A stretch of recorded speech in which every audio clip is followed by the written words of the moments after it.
स्वागत है दोस्तों स्टडी फॉर यूपीएससी में। हम लोग मंथली वाइज अब करंट अफेयर पढ़ेंगे यूपीएससी पीटी 2026 के लिए। तो हम मई 2025 से शुरू किए हैं और ये इसका पार्ट 1 है। ठीक, चलिए देखिए, पहला जो चर्चा में थी वो चर्चा में ये था न्यूज की अंतर्राष्ट्रीय बुकर पुरस्कार 2025 से संबंधित। ध्यान दीजिएगा, 2025 के विजेता पुस्तक का नाम है हार्ट लैम्प और ये पहला कन्नड़ भाषा का पुस्तक हो गया।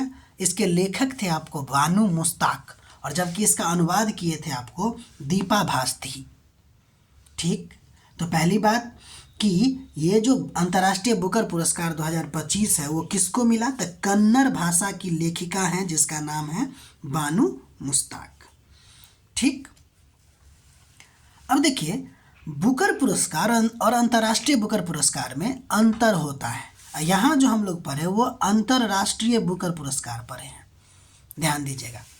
तो देखिए, बुकर पुरस्कार की जब हम बात करते हैं तो इसको पहले मैन बुकर पुरस्कार कहते थे। उसी तरह अंतर्राष्ट्रीय बुकर पुरस्कार को पहले मैन बुकर इंटरनेशनल पुरस्कार कहते थे या प्राइज कहते थे। ठीक, अब एक एक करके गौर कीजिएगा।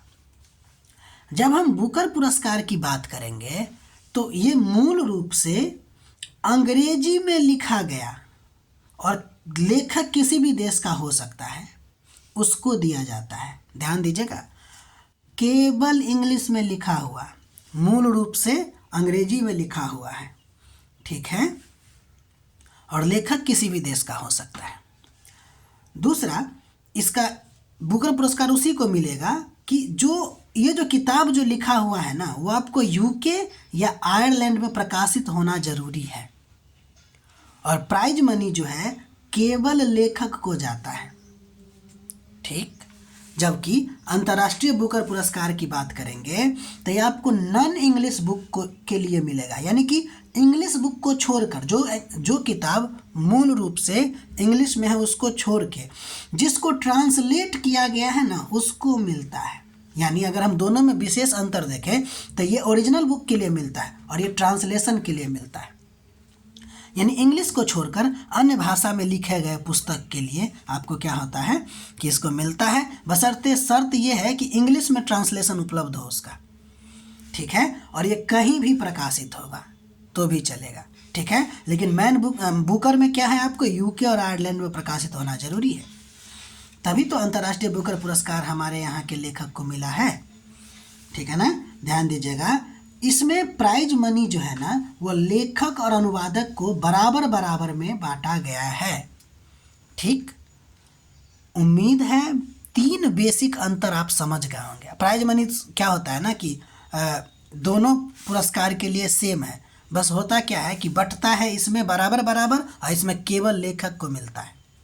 उम्मीद है समझ गए होंगे। अब हम लोग आगे की तरफ बढ़ते हैं। जब ऑपरेशन सिंदूर चल रहा था उस दौरान हमारे भारतीय हथियार जो कि स्वदेशी हथियार प्रणाली था, जैसे कि आकाश सैम और आकाश तीर वायु रक्षा प्रणाली, इन्होंने बहुत प्रभावशाली प्रदर्शन किया था। तो इस दोनों के बारे में ना थोड़ा थोड़ा अध्ययन हम लोग करते हैं। वो ये है, आकाश सैम की जब हम बात करते हैं तो सैम का मतलब हुआ सरफेस टू एयर मिसाइल, यानी कि आकाश क्या है तो एक surface to air missile system है। ध्यान दीजिएगा, ये केवल मिसाइल नहीं है, ये एक मिसाइल प्रणाली है। आकाश एक सतह से हवा में मार करने वाला मिसाइल प्रणाली है, इसलिए बोलते हैं SAM, surface to air missile. अगर इसका रेंज देखिएगा तो शॉर्ट रेंज है 25 किलोमीटर तक। इसको विकसित किया है डीआरडीओ ने और इसका उपयोग करता है आर्मी और एयरफोर्स दोनों।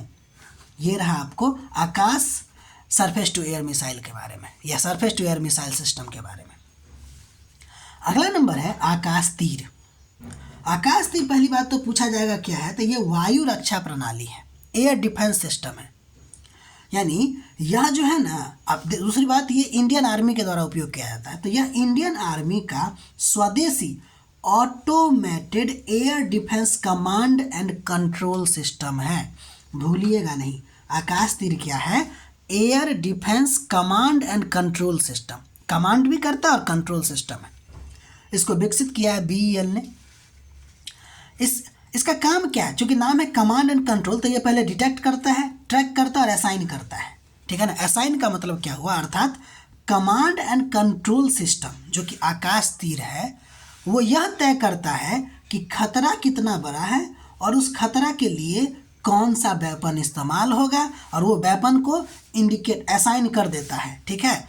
और वो फिर जाके, जैसे आकाश तीर है वो क्या है, मतलब आकाश है, वो क्या है, मिसाइल है, वो जाके वहाँ पे फूट जाएगा। तो आकाश इस्तेमाल होगा या गन इस्तेमाल होगा, उसका काम है किसका, तो आकाश तीर का। तो आकाश तीर क्या है, तो air defence command and control system. अब यहाँ पे बहुत अच्छा से समझ गए होंगे, ठीक है। तो ये दोनों के बारे में ध्यान रखिएगा। हम लोग पढ़ते हैं आगे। तीसरा जो इम्पोर्टेंट है मई मंथ के लिए, वो आपको हिम तेंदुआ के बारे में।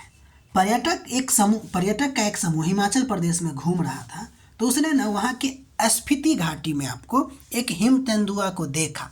देखिए क्या है ना कि ये बहुत ही एकाकी यानी कि एकांत में रहने वाला शर्मीला टाइप का जानवर होता है और कैमोफ्लेज का नेचर इसमें होता है।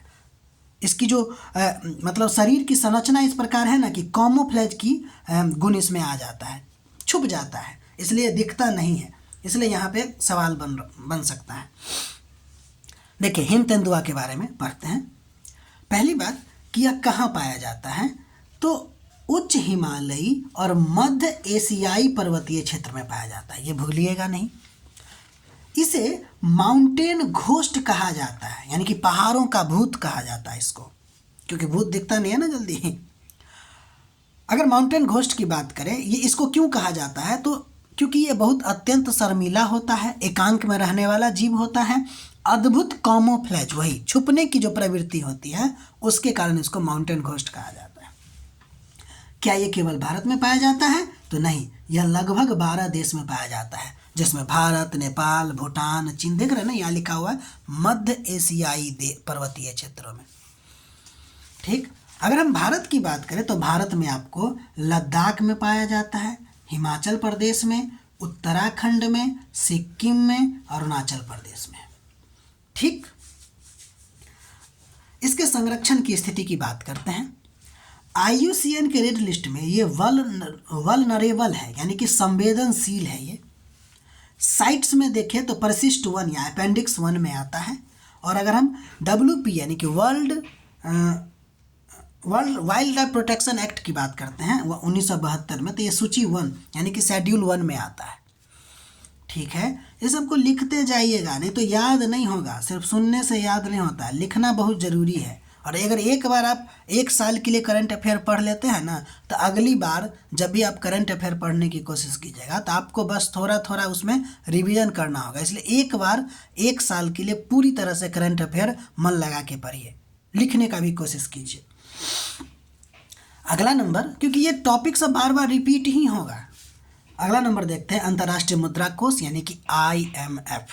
देखिए IMF ने क्या किया है कि पाकिस्तान के लिए ना विस्तारित कोष सुविधा यानी कि EFF के तहत $1 बिलियन की मंजूरी दी है, ठीक। तो देखते हैं इसके बारे में, पढ़ते हैं कुछ।